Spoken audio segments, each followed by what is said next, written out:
did like magically turn into maple trees. That's where it fell apart. Was that bit? Even That if was you the said best bit, though. No.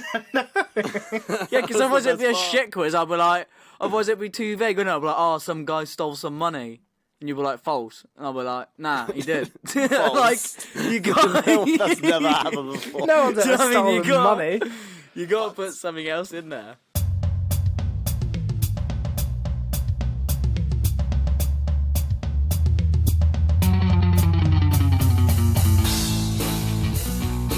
Hello, one and all. Welcome to the greatest podcast of all time. The podcast where me, Mork, Vort, and Sork discuss the goats in every conceivable category. Nothing is off limits. We've done goat games, goat movie monsters, and even goat porn stars. And one day, I'm sure Seb's gonna whop his knob out and we'll do goat penis. We already did that, and I won. Yeah, and me and you just were like, yeah, it's Vinny. He's got yeah. a massive dong. Definitely Vinny. I've seen it in the shower. Leviathan. Now, if you followed us from day one, or if this is your first time listening, firstly, welcome to Goats. Hope you stick around after that. Secondly, make sure you follow us on Instagram at @thegoatspod.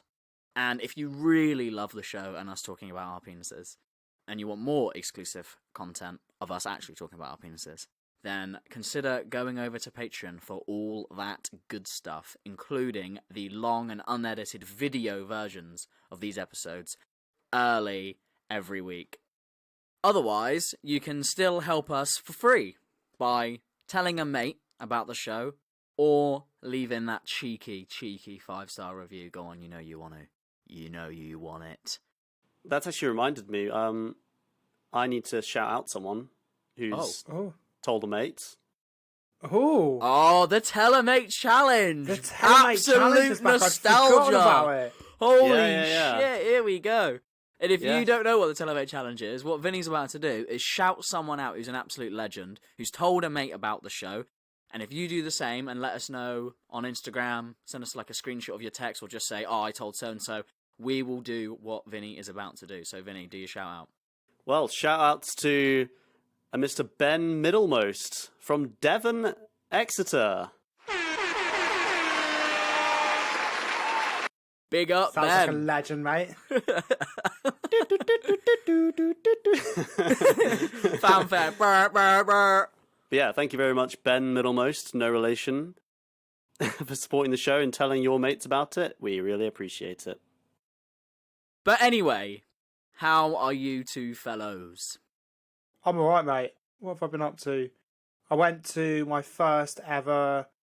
So, I've been doing introductory Brazilian Jiu-Jitsu, and I recently, yesterday, stepped up to beginners Brazilian Jiu-Jitsu. Oh, nice. Well, a weird one, really. I think it's kind of... It felt... I was fucking... Everyone had bigged it up so much. I was terrified. I thought I was going into like a Karate Kid dojo. And I was going to be like fire kicked through a door. Yeah. And it was basically just the same. But I was like, oh. Yeah, it's just the same thing. All right, but it was good. It was a lot more like what I've been doing previously has just been like the fundamentals. Whereas this is like actual like grappling and going for each other a bit more. Hands the on, back yeah. of my neck, man. I got triangle choked, and what was weird, and I swear to fucking God, this is the truth. This guy has his leg over my neck, is pulling down, and my back clicked, and just uncontrollably, I just went, oh, thank you. Because he clicked my back, and it was like a nice feeling, and I was like, thanks. And he was like, and I was like, oh, sorry, I have quite a bad back, and that actually kind of felt quite good. He thought for a minute you'd got a boner. He did. And your and I fancy did. was being, like, choked out. No, but yeah, that's the thing. I was like, thank you. But genuinely, it did click it. And although it's a bit achy today, it feels very mobile. Nice. But yeah, it's good stuff. Vinny, how are you? I'm good. Thank you for asking. I had a great weekend at Great Gutton Farm, which is my friend's residence. It's a very nice place with an indoor swimming pool and 3 lovely dogs. It's very yellow. Very yellow. Have you been there before? I've been there, Yeah, we used to have a fucking gym there, mate. There's still a gym there. Oh, yeah. I've actually got the gym equipment in the corner of my room. Yeah, half of it's there, half of it's in your room. I have no idea what I'm going to do with that gym, but regardless. But yeah, other than that, it's been making my way through a 20-hour Skyrim analysis video, which is very fun. 20 hours, Seb. Look at his face. Yeah, he told me earlier. I was like, 20 hours. It's almost as long as the Christian documentary. I'm 3.5 hours in so far. He's covered the Companions, Thieves Guild, and he's just started College of Winterhold. So I'm excited to see where he goes from there. Old beardo. But yeah, how are you doing, Mork? I am good. Thank you for asking. We don't often ask the host how they are. Vinny, I appreciate. And that's probably why I should just move on. So I'll go first. He's trying to butt you up. I don't take bribes. I'm not FIFA. Damn! Ooh, that was topical. Ooh, love that. Should we? Yeah, I'm good. Should we get into it? Yeah. This week we are talking about the greatest robberies of all time. Whether it's the Great Train Robbery, the Hatton Garden Heist, or Pavel Nedved stealing the Balon d'Or from Thierry Henry. Tut, tut, tut. Robberies come in all shapes and sizes. As all Goats fans know, I was in fact the victim of a real robbery. That's right. If you listened to the first Grab Bag episode, you will know about the Great Busted Robbery from my childhood, where I had the glory and the prize of not one, but 2 free holidays stolen from me in a talent show. So, if you're listening to this, Park Dean Resorts, fuck you lot. You broke my heart. Fuck you. Anyway, that's enough about me. I want to hear about you two and your picks for the greatest robberies of all time. Right, Sab, you can go first, I think. So, I had a number of different thoughts when it came to the greatest robbery. Number 1, could I do a play on words with the football player Frank Ribery and try and find a Ribery robbery? For instance, when he did that blackmail thing, but then I realised that was Benzema, and then I realised that actually Ribery had just fucked a kid, and that wasn't very funny. Is it a numbers game? Is it, the most valuable thing ever stolen? Is it the biggest amount of things ever stolen? Or is it about technique? Or is it about not getting caught? There's a sex joke to be made there, and I'm not going to make any of them. Good man. or is it something a bit out of the box?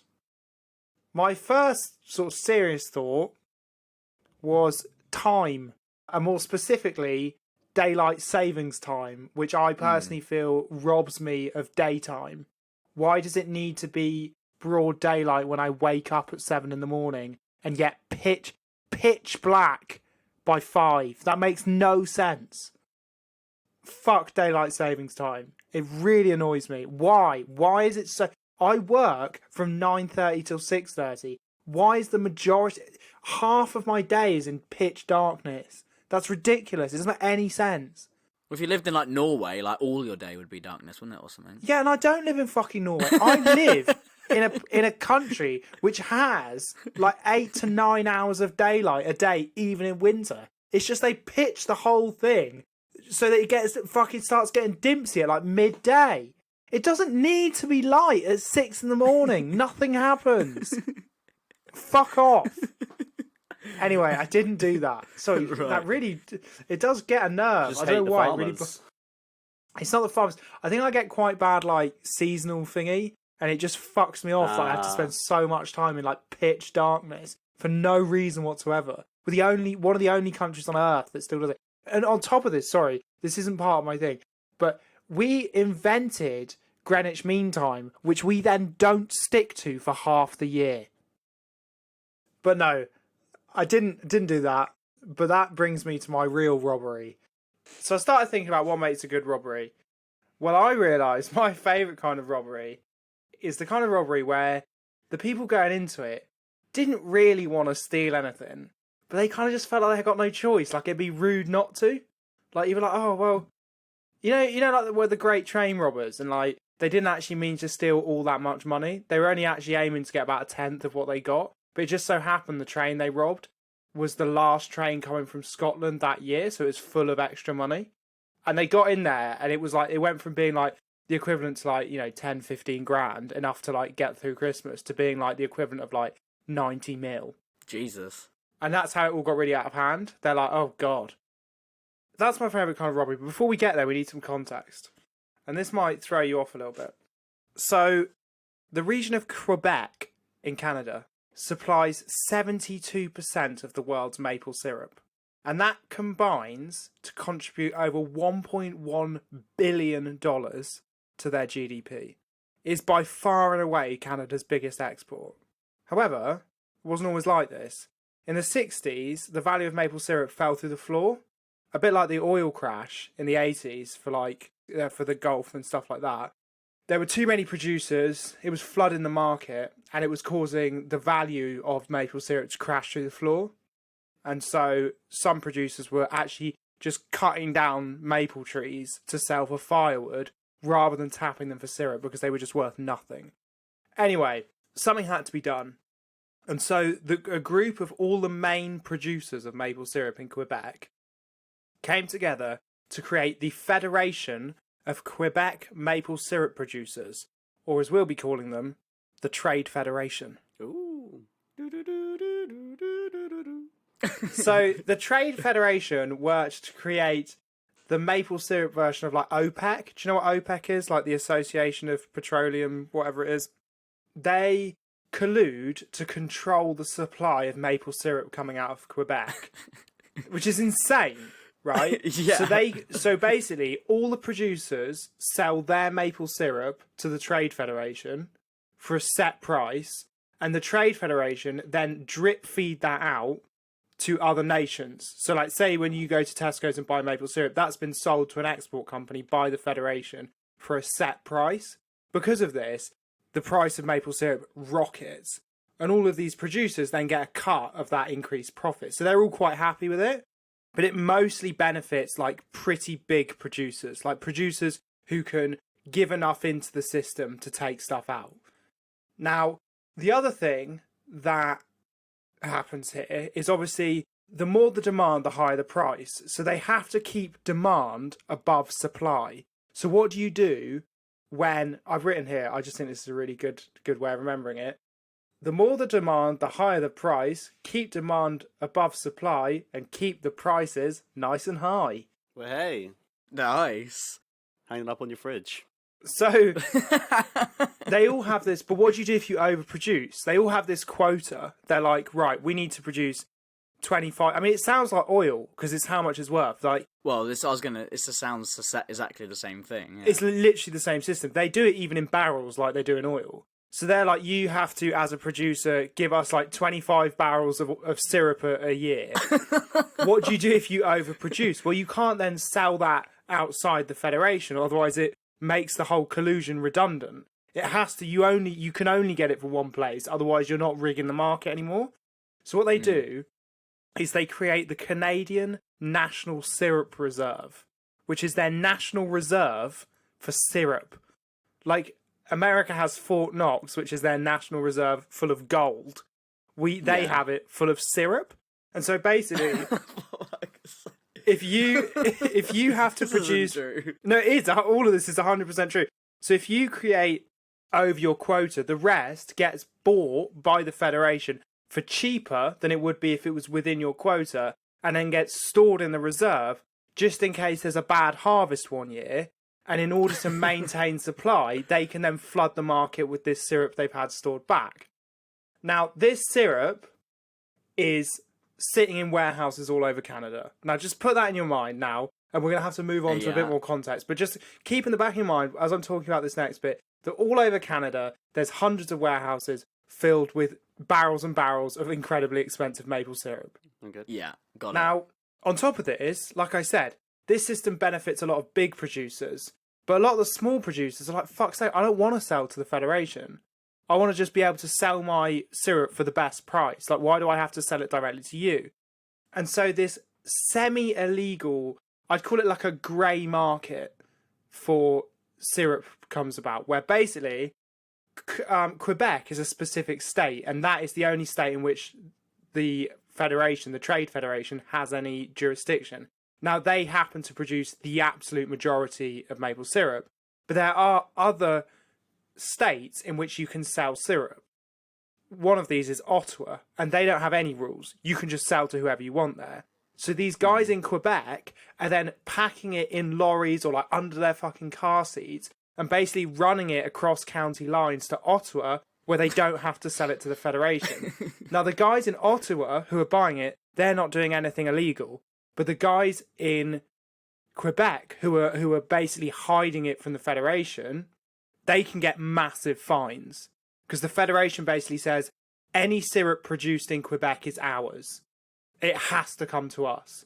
So by not giving it to us, you're breaking the rules, you're going to cause a crash, so we're going to fine you. And these fines are massive. We're talking like tens of thousands, hundreds of thousands of dollars if you get caught. So what you have to now understand is there's now a black market for smuggling maple syrup out of the country. It's got to this point. Out of Quebec. And on top of this, it's not only just for the financial aspect of it, but a lot of people see it as like a political thing. They don't want to sell to the government. They feel like they're being restricted. They want a free market. They feel like they're being forced to sell, and they don't want to. They want to be in control of their own freedom. It becomes this like semi-political system where these like syrup runners are lauded as like the mavericks of society, like fucking the system, kind of Robin Hood style, like Breaking Bad. Yeah, but it's not like it's very political. It's like you're standing up for yourself against the government kind of thing. So this black market exists. Yes. The main guy running the syrup is called Richard Vallières. And he hates the Federation, and he's like politically motivated. He's selling to this guy called Etienne Saint-Pierre. He's legit above board. He's in Ottawa. He's perfectly within his rights to buy this syrup because he's not under the jurisdiction of the Federation. It's all good stuff. He then sells that on legitimately to companies who then sell it to Tesco's. That's all fine. Now, cut forward. There's a bloke called Avik Caron.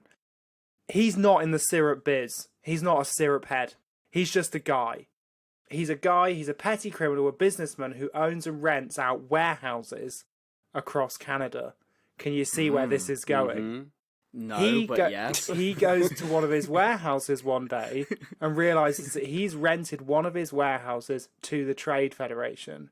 There's no one there, no one looking after it. It's a completely just warehouse full with tens of thousands of barrels of maple syrup. Every time you say maple syrup, I just think it's ridiculous. And this is what I mean by it would be rude not to. He comes into his warehouse. There's gallons of this shit. There's a black market already set up for him to sell it on. Why not? So he then meets this guy called Sebastian Dutrus, and he's like, mate, I've got some syrup to sell on the down low. And Dutrus is like, well, let me give you my mate's number, Richard Vallières. He can help you sell it.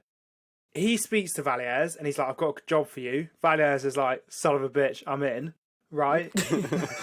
So then... Son of a bitch, I'm in. Son of a bitch, I'm in. So then the three of them get together and come up with a plan.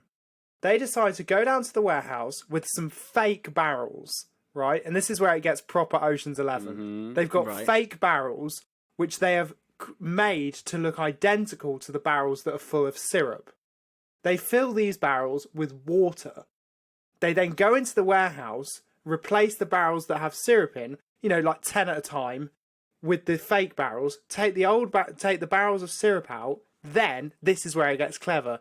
They then pour the syrup out of the legit barrels into some other barrels, sell them off to this bloke called St. Pierre, who's up in Ottawa. He doesn't know what the fuck's going on. To all he just thinks it's like... He just got some syrup. He's like, it's legit producers selling syrup out of the eyes of the Federation. He doesn't know it's stolen, right?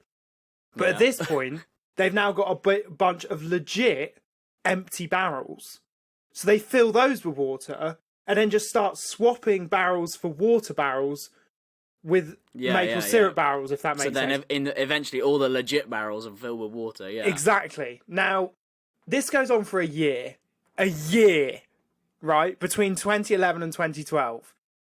And it eventually, in classic Heist fashion, comes unstuck. And how does any Heist come unstuck? Come on, Heist fans. Mole. Not What are a they mole. called? A double crosser. Not a double crosser. They get complacent. They stop filling the barrels with water. Idiots. They're just like, oh, fuck it, lob them in, right? Then, and this is genuinely what happened, an inspector goes to have a look at the warehouse, and obviously all these barrels are normally full of syrup, which is fucking well heavy. So I was going to say, water don't weigh no syrup there. And let alone just empty barrels don't. So he then tries to climb on top of a stack of barrels, and the whole stack falls over, and he nearly dies. And they're like, shit. And then he phones up his boys and is like, mate, all the syrup's gone. Like, we're missing loads of syrup. The police turn up, and I'm not going to lie, this is where it does fall apart a bit. It's a pretty easy investigation. They're like, well, who owns the warehouse? Karen. They then have a look at the barrels, and they're like, well, you need a special forklift to lift these barrels. So they go to all the forklift rental places, and one of the gang has rented a forklift in his own name of these special forklifts. So then go and arrest Jutras, the truck driver, and he just sings like a canary. He's like, it's fucking Karen and Valiers, mate. Don't come for me. I was just a driver. Yeah. They charge him anyway, and then they arrest Karen and Valiers. And they then dob in St. Pierre, who they then go and arrest, and are like, mate, even if you didn't know, you're selling stolen syrup. That's against the law, mate. You're fucked. And they've been wanting something to stick on him for years, because he's facilitating this behind the Federation trading. So they're like, fuck you. The Trade Federation's like, you're going down too. And now, look, the real reason I think this is the GOAT is not... is A, for all of that. It's funny. It's a bit wacky. Yeah. But the punchline of this is this. They didn't just steal 10 barrels or 20 barrels.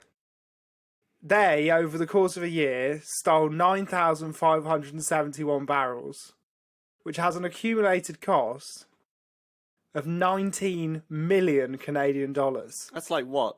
$12,000 American dollars? I should look up what that is actually. 19 That's like, isn't Canadian money monopoly money? That's what I've heard. Yeah. Okay, so it roughly equates to 12 million pounds. Right. Okay. So 12 million Great British pounds worth of fucking syrup. Quite a lot of moolah. Right? Because of this, Valiers, for fucking stealing syrup, is sentenced to 9 years in prison and a $9 million fine. Woo! Which, if he can't pay, he then has to go back for 14 years. Which he's obviously can't do. He can't just cobble together $9 million. Karen, the warehouse guy, again, same thing. 5 years on the dot, and then he's also got another $1 million he has to pay, and if he doesn't do that, he's going back to prison. Jutras gets 8 months for driving the truck, right? The worst bit, St. Pierre, he's got no idea. He's just been buying fucking backhand syrup. He gets 2 years in jail and an $800,000 fine. Damn. Ouch. And the best bit is, there's a good chance that we have probably drank some stolen syrup, because the amount that flooded into the market was so great, and it went to so many different suppliers, they've never been able to trace any of it. And there's a brilliant quote in the documentary, and I'm going to leave it at this, which is that one of the guys who investigates, there's a Netflix series called Dirty Money, and one of the episodes is on this, and he goes, the hardest bit about a maple syrup investigation is that, well, people eat it. And he's like, you know, evidence. Once it's been eaten, it's gone. You can't get it back. Right. And that's like the big problem, is that they're like, well, where's it all gone? And they're like, well, it's in my belly, isn't it? Like, it's all gone, isn't it? People are just eating it all. Like, what do you want? We can't give it back. Now, and I think the bizarre nature of what was being stolen, the fact that they were Robin Hood, fucking over the Trade Federation, and the fact that it all came unstuck makes it not just the perfect robbery, but just the perfect heist. And it will make the perfect heist movie. I love it, and I know you love it, and I know what you want to say is this. Son of a bitch, I'm in.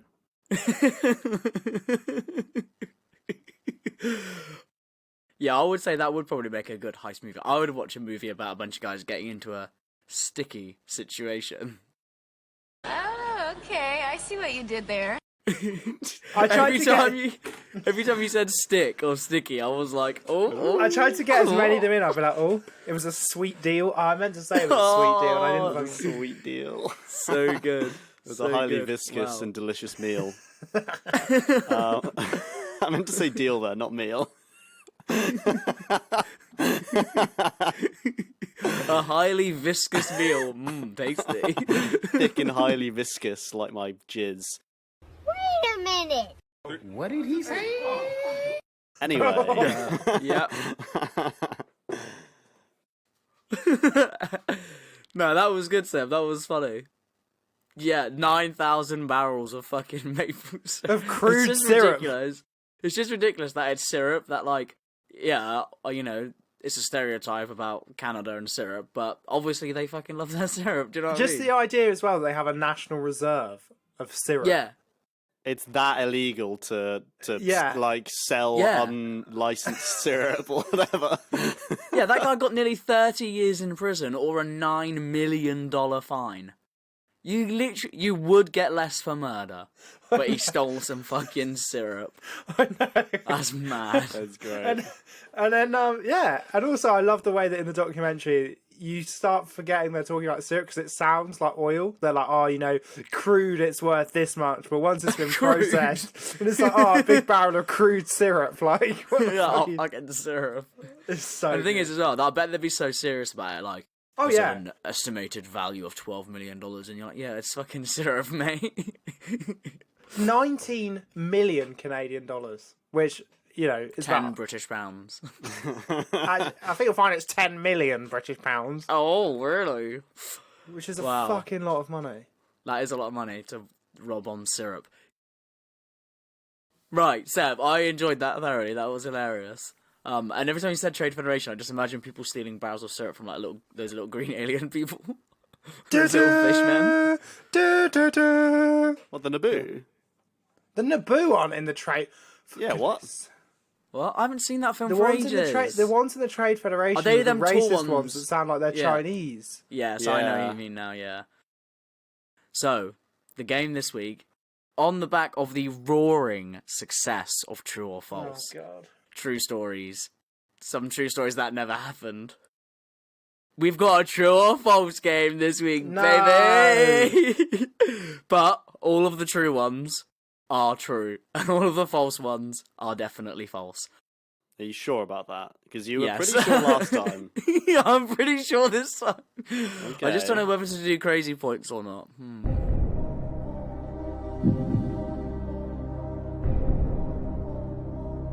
We're doing crazy points, right? Oh, no. So, Vinny, you get to go first.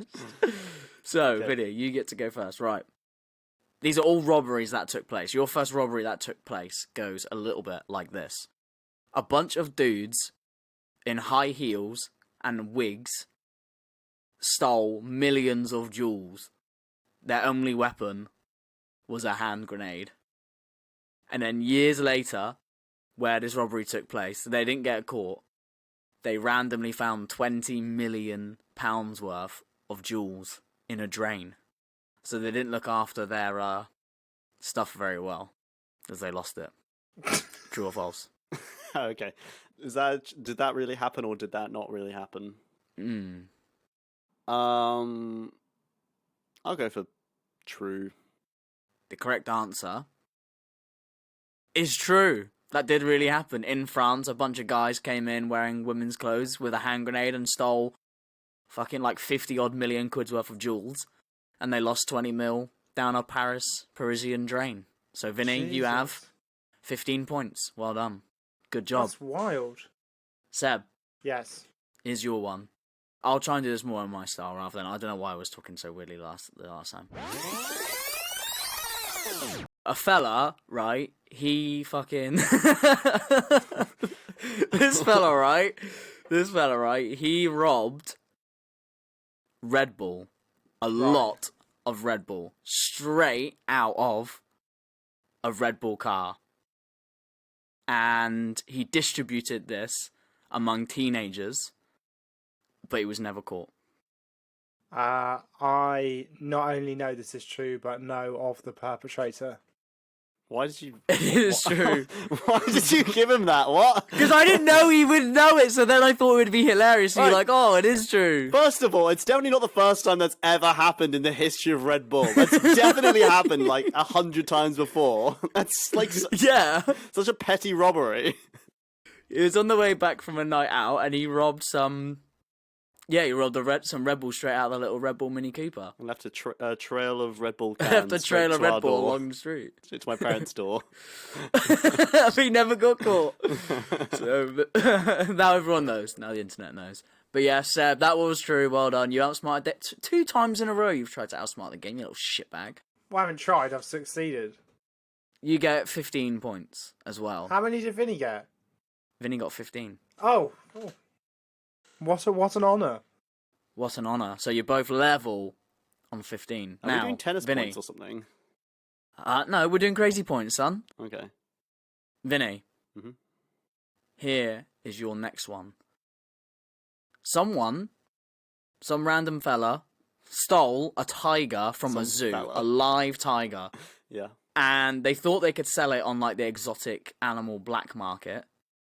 However, it was not a very clever crook, and when he brought the tiger back home, it ate his family. Christ. And he didn't manage to sell the tiger. Oh no. That's the real kick in the balls at the end. Because it was a fucking Bengal tiger, and it attacked them. And ate his family. It actually ate them all. Ate them. Like, let's get it straight. Attacked them. It didn't just kill them, it ate them. Right? Well, it might have eaten a bit of them, but it attacked his family. It attacked him at their home. And they all died. Yeah. True or false? But it does sound fairly true, but it also sounds like something you would have made up. So I'm going to go with false. Vinny? You know me well. It is false. Completely fabricated from my incredible imagination. Yeah, well done, Vinny. Family. Some great imagination there. Great bands, mate. Also, I forgot I even wrote these, and I wrote them a week ago. So I'm just reading them all for like the first time right now, and I'm like, oh right, yeah. Yeah, that's what happened. I forgot I was so creative. Yeah, I forgot. Yeah, I forgot that guy. Family got eaten by. I forgot that guy I imagined ate a tiger. No, got eaten by a tiger, and then he couldn't sell it. I just imagine he's like a used car dealer, and someone comes over and goes, "Has this tiger ever eaten anyone before?" And he's like, "No, it's fine, mate. It's fine." Give it a ride. I've done a DVS check, mate, and it says it's eaten 3 people, and one of them was your mum. Right, here we go. Sebby. Yes. How many points did I get? Oh, you got it right. So you got 50 points. You're 50? on 65 points. Wow. All to play for still, though, Seb, if you get this next one right. You'll get 1 billion points. Right, here we go. So, sticking with the animal theme. One time, and this is actually quite topical because there's an egg shortage now. Why are you laughing? One time, mate. And the thing is, there's an egg shortage at the moment. There's not an egg shortage, though. The government, not the government, the supermarkets are just basically screwing over the farmers. But anyway, back when avian flu was big the other time, like, you know, but Bernard Matthews were like chopping all their turkeys' heads off and that, weren't they? When there was that big outbreak. There was an egg shortage back then as well. So, a bunch of clever lads went and stole a chicken egg van, a lorry full of chicken eggs, thinking, sell them down the pub or whatever, because, you know, they were just, you know, using the, whatever it's called, what's going on in the world, you know, to rob some chicken eggs. Turned out, they weren't eggs for, like, eating eggs.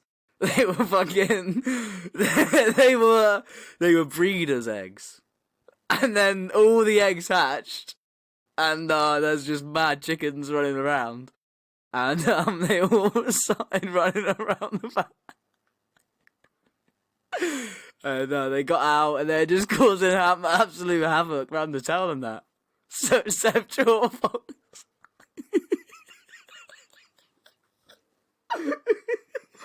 Oh my god, what the fuck? What a load of shit. Jesus Christ. There's so many holes in that story. Right, here's what I think happened. Right. You were writing a quiz. You thought, what's been happening recently? There's an egg shortage. Yeah. Has there ever been an egg shortage before? Maybe. I'll say that some blokes nicked a load of eggs. Now, what's a fun punchline to this? They're breeders' eggs, which doesn't make any difference. You can eat a chicken egg that's been fertilised. It'll have a little egg chicken in it, though. No, it won't. Well, if it comes with chicken, it will. Okay, again, so this is making me 100% know that the answer is false, because also, the chickens wouldn't all hatch. They have to be incubated. Yeah, but, like, you know, there's, like, 10 billion eggs in that van. Like, even if, like, you know, 1% hatch, that's a lot of fucking chickens. There's 10 billion chicken eggs. How many eggs can you fit in a van? I don't know. Ask 10 these billion. fellas. Well, at least 10 billion. And even if 10% hatch, there's currently more chickens in the UK than there are people. Probably. In that Probably van. are, mate. In that. Yeah, no, I'm going to go out on a limb here and say that I think you might have made that one up. That one is actually false. It is false. I would be astonished if that was true. I wish it was true, but I did make that up. To be fair, it's almost as ridiculous as a bunch of guys stealing a bunch of syrup. Right, Sevi, you got that right. So you get 50 points. Hey! You're on 65 points. All to play for. All to play for in today's game. Vinny, you'll go. Right. So, a bunch of fellas. Yeah? They robbed a van full No way. of Live chickens, 10 million of them. of Kinder eggs and Nutella, an estimated value of 80 grand. And the hilarious thing about this story is that was a big public appeal, the police telling everybody that if you get sold black market illegal Nutella or Kinder eggs, that you need to come to the police because we got to catch these horrible criminals. I heard the really funny punchline was that all the Kinder eggs hatched. Little chocolate bunnies. And like knockoff Transformers.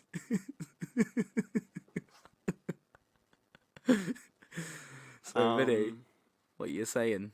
Did a bunch of fellas rob Kinder eggs and Nutella? Am I allowed to ask when this happened or we're not? Fairly recently. I'm just wondering, because aren't Kinder eggs... Haven't they been banned in this country for a while now? Or am I just imagining that? No, they are totally legal in this country, Kinder eggs. They're banned in America. Okay, that's it, yeah. But I didn't say where this happened. Yeah, I mean, I assumed it was maybe the UK, but yeah. Why would it be a van full of Kinder eggs and Nutella as well? Just those two items. Are they even owned by the same company? Yeah. Kinder, maybe. Yeah, it is, yeah. Okay. I'll say true. So I think if it was false, you would have come up with an even worse punchline. An even worse punchline. Yeah, like the chicken's all fucking hatching. So what did you say? I'm gonna say it's true, I guess. Oh, Vinny. Nah, it's not, is it? Oh, Vinny. Seriously, mate. You're bang on the money, it's true!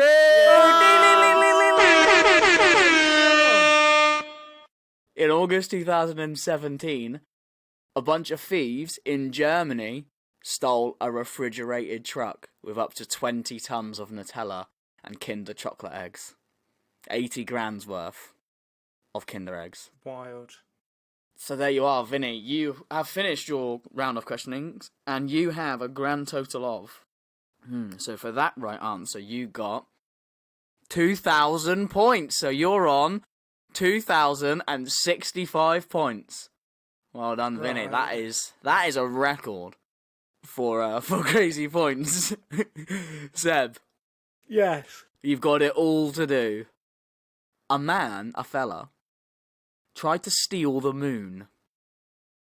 This is the most ridiculous heist in the list because it's not really a proper heist, but he pulled a full-on GRU. And he decided that the moon was his because technically no one person or state has legal right to space, which is a well-known fact. So he said, well, I own it now, it's mine. And the space agency just said, no, you don't. And that was the end of his heist.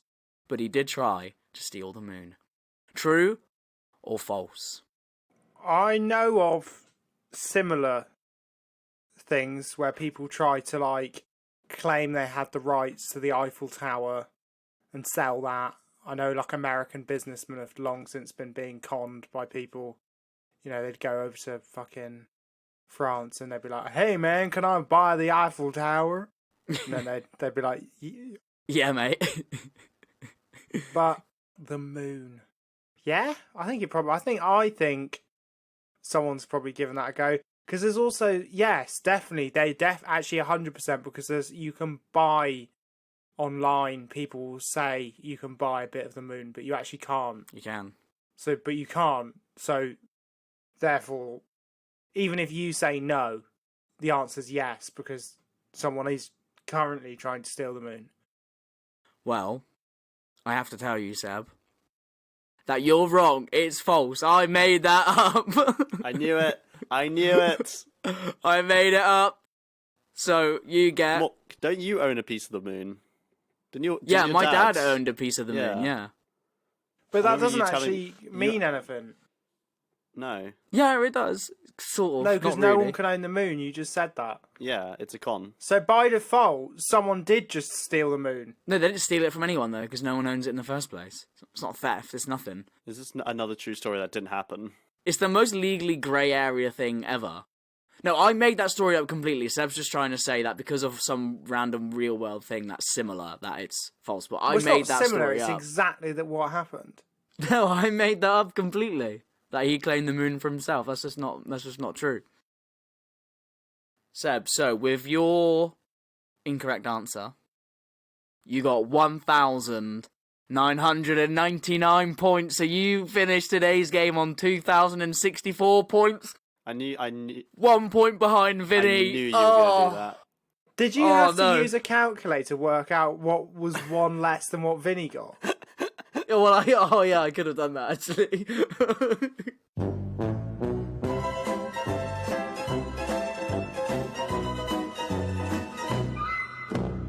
But that was a very close game, boys. That was a close game. So in that game, I think we surmised there's a lot of true stories that come out of my mouth. And some that are made up. But this time, there were no true stories that never really happened, as much as Seb wants to believe that there were. There were not. But, Vinny, it's now your turn to take the floor. Okay. Hit us, steal our hearts with your greatest robbery of all time. Right, so obviously the best robberies are the ones where the guy gets away. So I'm about to tell you about a story about how a guy got away with it. And he never got caught, even 50 years later. How do you know his name, then? I don't know his name. I know the name he gave on the... I'll get into it. Anyway. You're probably wondering how I got here. On the 24th of November 1971, a man carrying a briefcase walked into Portland International Airport and purchased a one-way ticket to Seattle. The man identified himself as Mr. Dan Cooper and soon boarded the Northwest Airlines Flight 305. Shortly after takeoff, Cooper handed a note to a flight attendant which stated in his own writing, "Ms., I have a bomb in my briefcase and I want you to sit next to me. Sit by me, sorry, I don't want to misquote this man." She did what was instructed and quietly asked to see the bomb. Cooper opened his briefcase to show her the 2 rows of 4 sticks of dynamite. He closed his briefcase and told the flight attendant to write a note of his demands to hand to the crew in the cockpit. And the note read, I want $200,000 by 5 p.m. in cash. Put it in a knapsack. I want 2 back parachutes and 2 front parachutes. And when we land, I want a fuel truck ready to refuel. No funny stuff, or I'll do the job. For the next hour and a half, the plane circled around near its destination, whilst authorities on the ground scrambled to find the demands. It just so happened that the Seattle First National Bank at the time kept a spare $250,000 just lying around in case of this sort of emergency. For ransom money, it's, In a warehouse, in a barrel labelled syrup. But it's actually full of water. You son of a bitch, I'm in. Oh no. We've done the same one, Sebek. Oh, it's always like that. A local skydiving school also provided the parachutes. 2 hours after the plane was scheduled to land in Seattle, it finally touched down on a remote part of the landing, where the ransom money and the chutes were taken to. Cooper sent out a crew member to take the goods and bring them to him inside the plane, where after checking everything was in order, he allowed 2 crew members and all of the passengers to leave safely, with the majority of the passengers never even knowing they were part of a hijacking in the first place. Oh. When was this? Sorry, just give me the date again. 1971. Alright. It was winter. Interesting as well. that they just went, yeah, sure, mate, here's the money. Like, nowadays, they'd be like, nah, fuck off. Like, they don't, negotiate ransoms, do they, nowadays? They just, don't really pay them. I don't know. Isn't that something they just say in movies? We don't negotiate it with terrorists. No, well, I was listening to a thing about a guy who was, kidnapped by these, Somalian pirates. And, they just wouldn't give them the money. They were like, no, we're not giving you any ransom money. Nah. Oh. Yeah. They eventually got him out. It didn't seem like they paid any money, but maybe, that's what I mean, it's a bit different in the 70s, maybe. Yeah, maybe it's just before Interesting, yeah. before terrorism became super popular, I think, maybe. Mm. The plane was refueled as instructed by Cooper, and he demanded they take a flight to Mexico City. But there wouldn't be enough fuel for the journey, so they decided they would stop off in Reno, Nevada on the way. Part of the agreement also included having a crew member stay by Cooper's side to show him how to extend the plane's stairway whilst they were airborne. Flight 305 started its second journey at 7:36 p.m, way after sundown, and after Cooper was instructed how to extend the plane's stairway, he told the crew member to stay in the cockpit until they touched down in Reno. The last sight of Cooper was of him in the middle of the aisle, looking like he was preparing to jump off the plane. And 3 hours later, when they had safely landed, the crew went back into the rest of the plane to find Cooper and the bomb were missing. Ooh.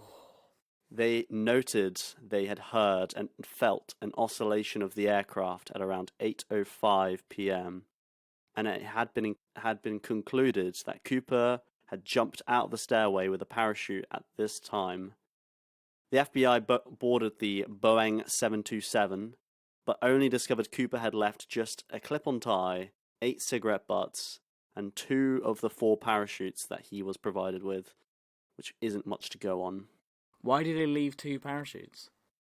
Well, because he couldn't wear all of them, I guess. So, no, actually, the reasoning was because the FBI think that he thinks that if he were to just ask for, 1 chute and a backup chute, then it would be, obvious he's only going down by himself, and then they could just put some holes in it, Oh, I know, and he'll die, and do the job, do the job. If he asks for 4, they can't risk it, because he might take someone with him. He might take a hostage, and they can't risk killing a hostage, so they have to give him. Oh, that's so clever. That is fucking legit, man. He's smart, man. Damn. He figured this stuff out, yeah, that's really smart. Well, the next morning, the FBI mounted an impressive search operation around the area where Cooper was thought to have landed in, using helicopters, airplanes, and ground troops.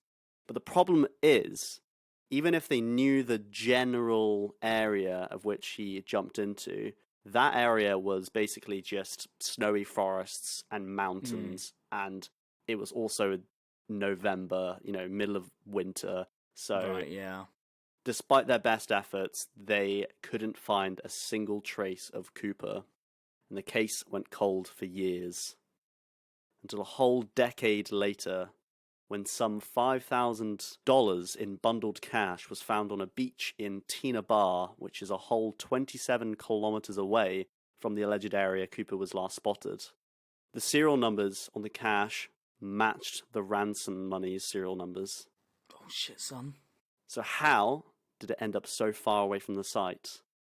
Well, evidence showed that the money couldn't have just washed up there, as the elastic bands remained intact around these bundles of cash. It was concluded that the money had in fact been buried there. Authorities sent out search parties to try and find more of the buried money around the area, but none more was to be found. And to this day, no more evidence has been found for this case, and this remains the only unsolved case of air piracy in the entire history of commercial aviation. I think that's worldwide as well. It doesn't say in America. It just Really? So yeah, it might just be worldwide. Yeah, I guess how the fuck do you steal something off a plane? Because you're on the plane. They just wait for it to land and get you. That's what I mean. I think it's quite tricky. Yeah. Air piracy. Imagine being an air pirate. Damn. Just stealing air. Arr, I be stealing your You wouldn't air. steal a handbag. You wouldn't steal an air. An air particle. Oh, I love those adverts. So what happened? One theory is that Dan Cooper didn't survive the fall. In fact, in the authorities' haste to find the parachutes, they accidentally took an older military parachute as a main chute and a dummy parachute as a backup. I don't know why they would have dummy parachutes, but apparently they do. I think it's for training sort of stuff, I reckon. Yeah, right. So you can practice packing the Like, chute. pull it out and pack it in, but it won't like... Oh, okay. Yeah. And it just so happened that the two chutes that Cooper took with him on his descent were the military one and the dummy one. And that night was also pitch black at the time of Cooper's jump, and the weather was extremely windy and rainy too.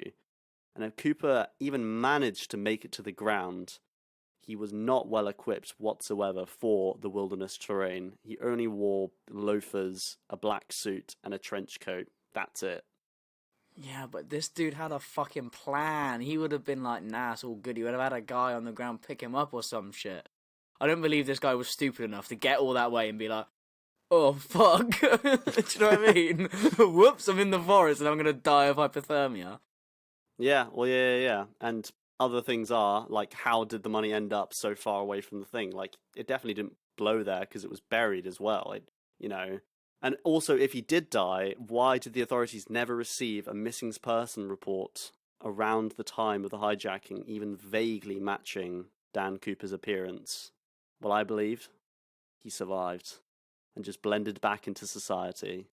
And apart from the buried cash that was found, no more was found, and it's presumed that none of the cash was either never spent or maybe just taken to another country.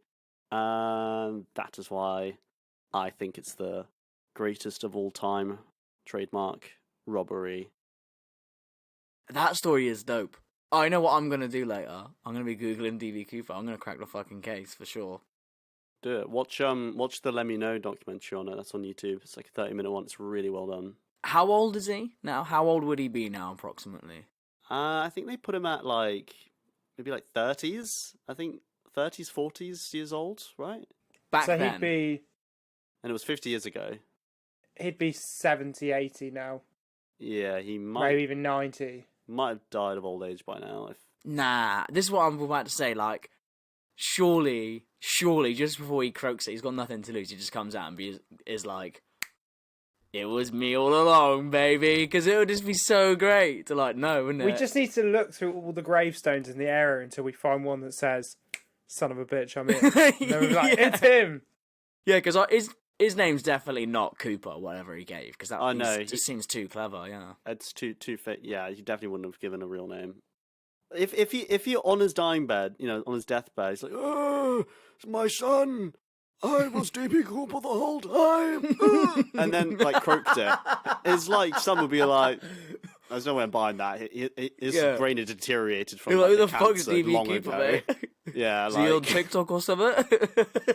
No, it'd be like he's obviously just out of his fucking brain on fucking meds. Like, that's what I mean. Like, it could have just, it could, yeah. Damn. Maybe he's already revealed himself. There's some wild stuff about his motivations as well, isn't there? I don't know if you saw about that, but he was very, very chatty with the with the woman who with the like flight attendant, and he was like really like chatting about it. And then he at one point said like, I don't have a grudge against the airline itself, but I do have a grudge. And a lot of people think that he probably had a grudge against Boeing, which was the company that made the plane, because he had like a lot of like weird inside knowledge about how the plane worked. And it didn't. Sorry, I know I'm just sort of jumping on the back of what you said, but wasn't there also something about his tie? They like analysed his tie, and there was some like fragments of titanium on it. And the only companies that really used titanium at the time were like aerospace companies. So they think that like, they think the only thing they really have is that he might have been like a disgruntled like Boeing employee. Yeah, that'd be mad though. Crazy thing to do if you're just a disgruntled employee. I know, Could be a psychopath. People were fucking well bored, weren't they? Like, yeah.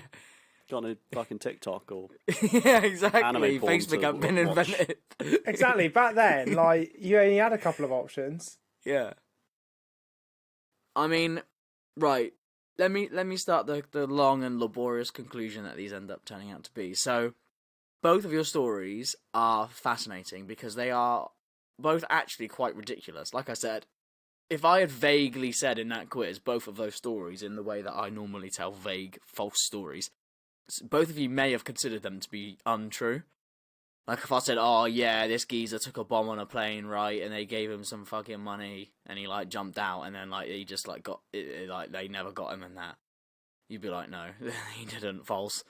And the same thing for the syrup one, like I could quite easily fabricate that, but they're both completely and utterly true stories that did happen. But which is the GOAT, and for which reasons? I mean, who stole the most? Obviously, it was the syrup one. The syrup one stole the most, but they had to give it all back. Well, no, because everyone had eaten it. They ate all of it. They weren't selling, they were just eating all of it. They just gained diabetes and £9 million pounds in debt. They ate 9,000 barrels of maple syrup. No, but like, what makes a great robbery? So like the amount you take, like that, yeah, they win one of them. The like motivation, they're both completely opposite motivations, really. DB Cooper's motivation is completely, like, I don't know, ambiguous. You have no idea why. But clearly, for some reason, he wanted to steal a bunch of money and get away with it. The other guys, they're sort of saying stick it to their man, trying to look out for themselves. Not really Robin Hood, because they're not, like, giving away that syrup to, like, children in the street, are they? They just don't want a big corporation taking their money, which is absolutely correct. They should definitely fuck the Trade Federation. One of them got away, the other one didn't, so that holds some weight. But really, if I was proposed both of these heists by a heist master like George Clooney, like Seb said, which one would make me say, you son of a bitch, I'm in? I'll start with you, Vinny. Or Seb. Vinny or Seb? Vinny? You son of a bitch, I'm in. You son of a bitch, I'm in. You son of a bitch, I'm in. You son of a bitch, I'm in. You son of a bitch, I'm in. You son of a bitch, I'm in.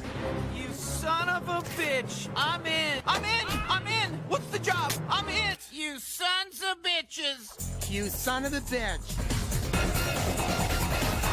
Thanks for doing this, guys. What's the job? That was it. Bye. DB Oh, you Cooper, bastard! greatest robbery of all time. Oh, you bastard. Oh, you bastard! Now, the DB Cooper thing just sounds mental. Like, so crazy. I can't believe he's still never been found. Not a shred of evidence. Finding a bunch of buried money is not even evident. You can't pin anybody to that. There's like a couple of air hostesses' testimonies of he looked like this. They don't know if he's dead or alive. I mean, he's definitely not dead, I don't think. But Well, he might be dead now. he might be. Yeah, he might be dead now. He may have confessed all his sins to his lover, like you said, Vinny, in his old age. And, 250 grand, that probably got you quite far back in the 70s. But the maple syrup one is ridiculous. It sounds like completely silly, but actually it's pretty good. That's a pretty good heist. That's a lot of money to get away with for a considerable period of time. Like I said, when I was researching like the greatest heists, if they stole a lot of money, if they stole within like the tens of millions, they always got caught. Do you know what I mean? Like, you can't steal that amount of money and like get away with it. It just doesn't really happen. Like the Hatton Garden robberies, they got caught. Like all the biggest robberies of all time, they all got caught. The trick to being a good thief is to not steal enough to draw attention. Yeah, steal little and often. Little and kids? often. Little and often out there, right? Don't go all out. Yeah. Bit like the Tories, they just cream a little bit, an extra 1% every now and again.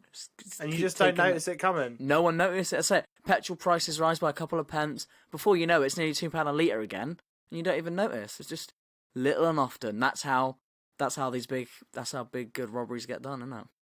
But yeah, so there we have it. Wow, episode what fucking episode is? Episode 33 of Goats Done. The greatest robbery of all time was not us robbing you of an hour of your week with this podcast.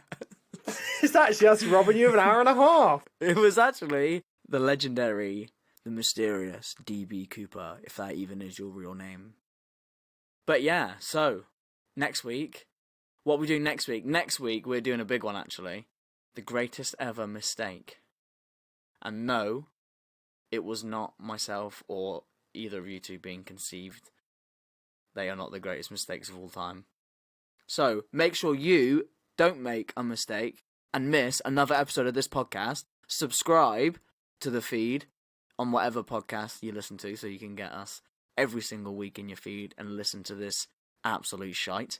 Other than that, I don't have any other business. Do any of you have any other business?